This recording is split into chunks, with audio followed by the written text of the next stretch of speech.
Hello everybody and welcome to N64 Magazine Time Capsule episode number 7. This is a series where we take a retrospective look at N64 Magazine, which helps us to chart the history of the console right from when it was first announced all the way up until what will be the end of the console. Now for those of you that are new to this series, remember if you watch this video in full HD, you can actually pause the video and read everything on screen and the text will become completely clear. We do this through the thanks of the guys over at the Out of Print archive. You can go to the link in the description below where you can download not only copies of this magazine but also many other retro gaming magazines as well. Now with that being said, let's jump into today's episode. The cover for this issue is as bright and vibrant as ever, with a huge picture of Yoshi on the front, and on the back it features a full page ad for F1 Pole Position 64. The cover also tells us that inside this issue is a mega review of Doom 64, and quite funnily, they mention in small print at the bottom that GoldenEye is also reviewed on import. The next double page spread is a full ad for MRC. I actually think the screenshots look fantastic here, however the text was positioned badly so it's quite difficult for it to be read. Turning over, and this time the contents page also hosts the editor's letter. This month he explains that they had been looking forward to putting Yoshi on the cover for a while. However, they were not sure how the gaming community will welcome a 2D N64 game. It just goes to show the attitude towards 2D games at the time. There was also a funny story about a new staff member and news about Mischief Makers bombing in Japan. The preview of Yoshi's story starts here with the writer explaining how difficult it had been to get news from Nintendo about the game, despite it coming out very shortly.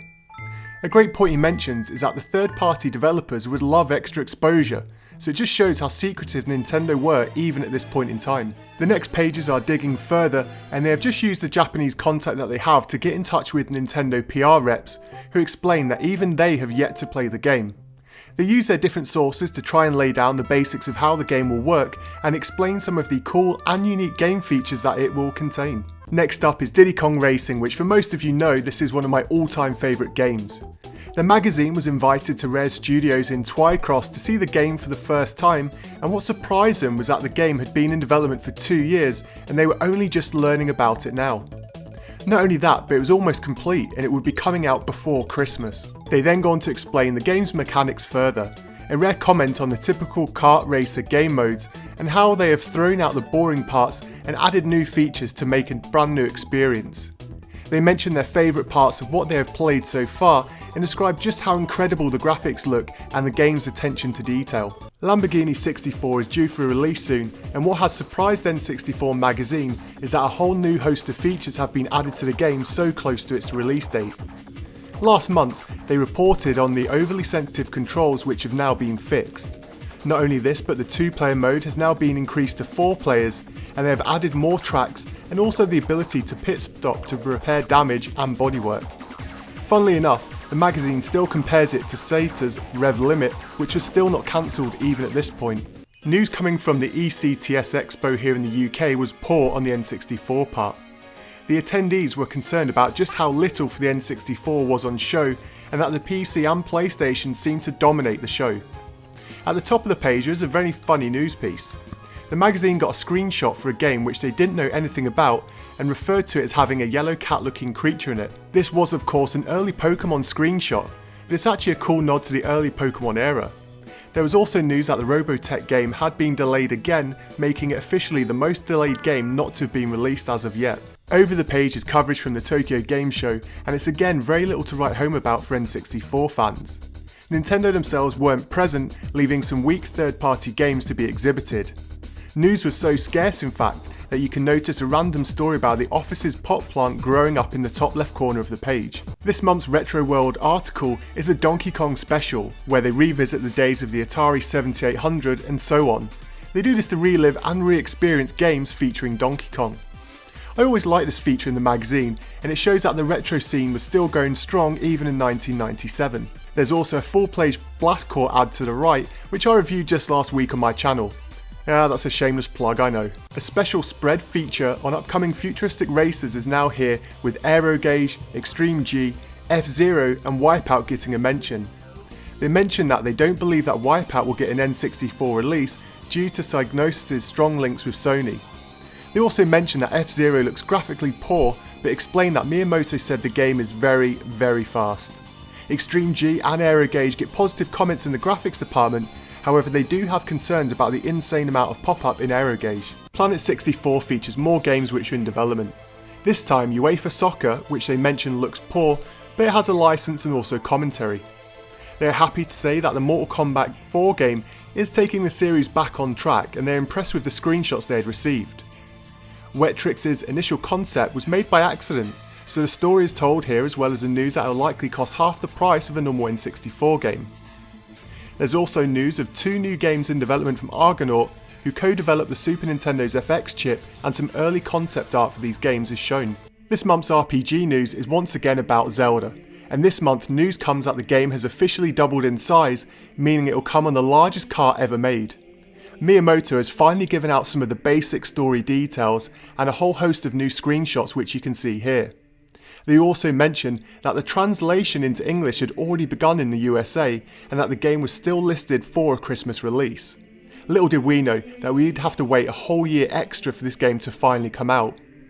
Fans also asked the Oracle of RPGs for Soya questions in the article on the right hand side.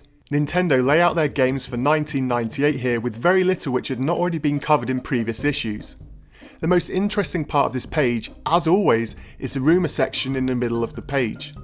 News of Ghouls and Ghosts 64 is just one of them, and also news that Snowbow Kids would most likely not be getting a worldwide release was also very interesting, considering how well the game went on to sell when it did finally get released around the world. To the right you can see the Ultra Release list, which has some cool beta games listed as being in development. Game Japan takes a look at the N64 scene in Japan, and this month's leading news is that Hudson are saying that Bomberman 64 may very well sell out due to its high demand in the country.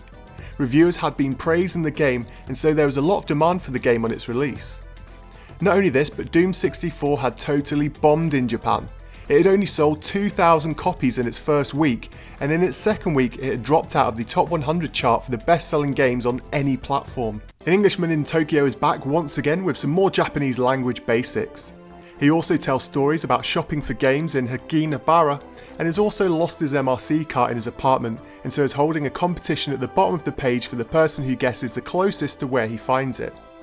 There is also a generic ad to the right, but what's cool is that they are fire selling Virtual Boy consoles for just £40, with games as low as £12, which would be a steal to have picked up. Arena this month will be bringing us reviews of Doom 64, F1 Pole Position and War Gods, which will be followed by Import Arena, where import versions of GoldenEye, Goemon and Tetrasphere will be covered, so join us right after this quick ad break for the rest of the magazine. The review of Doom 64 is an interesting one. They reviewed the import version of it a few issues ago and gave it a score of 80%, but they have now revised that score to 77%. You see, they commented that it was a great decision to redesign every level, making this a totally new Doom game. However, they compared the game to other N64 first-person shooters such as Turok, which they mentioned it doesn't stand up to. They also mentioned that as Midway had already announced Doom 2 for the N64, they felt that there would be more to come from the game, which they felt had been held back from this release. The magazine does however give it a great overview on the level design and points out some of the secret levels and weapons in the game, such as the alien gun. Some people said that these were spoilers, but for most players I doubt you would have been able to figure out how to get the alien gun, so I think this was a nice touch from the magazine to do. F1 Pole Position 64 gets a slight bad rap here. The writers compare the game to the Formula 1 game on PlayStation and say it falls short in comparison, which is rightly so. Saying that though, the game had made a lot of improvements since it was released as Human Grand Prix in Japan, including adding the official license to the game and improving the controls, which were deemed originally to be overly sensitive. They note that the developers have apparently dropped the amount of pop-up which they mentioned they couldn't notice. However, they did mention that the letterboxing had actually gotten bigger, which was a huge disappointment, resulting in them scoring the game at just 71%. War Gods is next under the icy hands of the N64 magazine staff, and it isn't pretty. The magazine absolutely tears this game apart, from its poor sound, weak and blurry visuals to its horrific character design. They mention that the engine is dated, and pulling off Mortal Kombat style combos should be a thing of the past. The game is landed with a 46% score, and this is underpinned by the statement that after sampling all of the characters in the game, there is very little else to offer, and the N64 still hasn't managed to release a solid fighting game. If only they knew how much worse things would get. Now this is what we had all been waiting for as kids. The full review of GoldenEye. This is the import arena section as the game wasn't available in the UK yet, but needless to say, this only heightened my anticipation for the game. What is interesting is that if you remember a few issues ago, the magazine weren't expecting much from the game and were expecting another licensed cash-in game. But they underestimated Rare, and comment that this game is going to set the world alight and that the features packed into the game would become staples of modern FPS games to come. How right they were. They gave the game 94% and mentioned that they would give a full UK review when the game was released here, and they'd go into more detail at that point. Gamba Goemon has hit the shelves in Japan, meaning that the magazine could get stuck into the game for an import review. The only problem was that they did indeed get stuck halfway through the game, which leads them to suggest that you shouldn't import the game unless you know Japanese. They praised the game's bizarre and wacky look and feel, and also the secrets it contains. They were however slightly disappointed with the visuals, and mentioned that when travelling there is little else to do apart from hitting a few enemies and following the path. They mentioned that they were looking forward to an English translation which now looked like it was happening, and said that they would revise a score when they got a proper English version to play. The majority of the Tetrisphere review focuses on how they feel purists will not like the Tetris transition to 3D. However, they said that they had a lot of fun in the 2-player mode going head to head and found the game to be enjoyable as it offered something unusual in terms of its concept. The game was going to be released with a low recommended retail price, so they advised it would make a great budget game for Christmas and one which you will still have fun with even though there are games which can offer a lot more for the same money on the system. The next two import reviews are Power League 64 and Mahjong 64. For both games, the magazine states that it is most suited to niche interests, and neither game is going to set the N64 alight. Neither of these games made it to the UK, and to be honest, I had no interest in getting either of them, even if they had been. To the right is a North American review of ISS 64, which they simply state nothing has changed for the North American release of this already incredible football game. The Mario Kart 64 Championships enters its third stage, with the top entrants now being required to send in a videotape evidence of their races. Funnily enough, the magazine had been contacted by readers complaining that the times were impossible, and so it must have been faked. The magazine advised that with videotape evidence there can be no cheaters available in the contest. And to help gamers get better lap times, the magazine has published a guide this month on all sorts of shortcuts and glitches they have found in the game to help you shave those vital seconds off your lap times. The official Nintendo magazine would never run an article like this, so I love the magazine for being able to show cheats like this in order to learn and show off the gameplay skills to friends. This month's how-to guide is for buying gaming magazines in Japan. Max Everingham reaches out to the magazines who remain very secretive about their sales figures and ties to Nintendo. He mentions that most of the magazines have close contacts to Nintendo despite remaining independent. He mentions that even staff who work for the magazines are secretive, and some won't even say what their favourite N64 games are. He lists some of the most popular ones and gives you a lowdown on how the magazine scene is over in Japan. He does a more in-depth review of the 64 Dream magazine, in which he mentions is one of the bigger N64 magazines in Japan. He also mentions that the magazine is cool because it gives away cart top stickers in each issue, meaning you can put them on your games to see them more easily. This month, the Tips Extra team have been getting calls for tips on Doom 64 mostly, which is why they spill out some of the coolest secrets in the game to help gamers, followed by the first GoldenEye secrets and Tetrisphere hints. The reader's top tips are a mixed bag here, but funnily if you look at number 10, a reader suggests hitting your FIFA 64 cart till it smashes into pieces, which will be more fun than playing the game. I Am the Best features this month's times and scores for games such as Mario 64 and Wave Race. The same few gamers' names spring up in each issue, and even better times keep coming, which shows just how competitive this part of the magazine was. It shows everyone wanted bragging rights even in the days before online gaming. Club 64 is always my favourite section of the magazine, as I love seeing what fan mail the magazine was sent. In this issue there is a story from Spain about its Mario Kart contest, and a fan writes in to complain about Goemon not getting a UK release due to apparently being too big and difficult for Western gamers. The Dream On section has more fun game ideas, and the winner this month is a fan who wrote in for a Sherlock Holmes game idea. Also, a weird kid sent in the magazine pictures of himself, which you can see in the top right. Very strange. Turning over, and there's a very cool invention idea from a kid who wrote into the magazine. He says, what about a sensor which the controller would use to sense movement like swinging a golf club? The magazine shoots this idea down as being too expensive to make. However, what we have here are fans thinking of Wii-like motion sensing way before it was ever commercially available. Maybe he really should have patented his idea. The directory, as always, features a roundup of every game released with the brief information for those who have missed earlier issues of the magazines. It's also a handy quick reference guide which I used to use all the time before buying a game. This month's investigation feature is all about how N64 cartridges actually work and the console itself.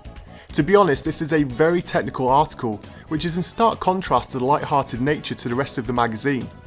Needless to say, any game fan would find this fascinating to read, and it really digs deep into the technical possibilities of the N64 and also how they see the technology being used in the future. It is a very heavy read, but for those interested in game design, technology, or Nintendo in general, will no doubt love reading about how the games actually worked. And alas, that brings us to the end of yet another episode of N64 Magazine Time Capsule. In the next episode, we'll be looking at issue 8, which will contain the PAL review of Lilac Wars, as well as pitting Multi-Racing Championship up against Top Gear Rally. There are new features in next month's issue, so stay tuned, and until next time, thanks for watching.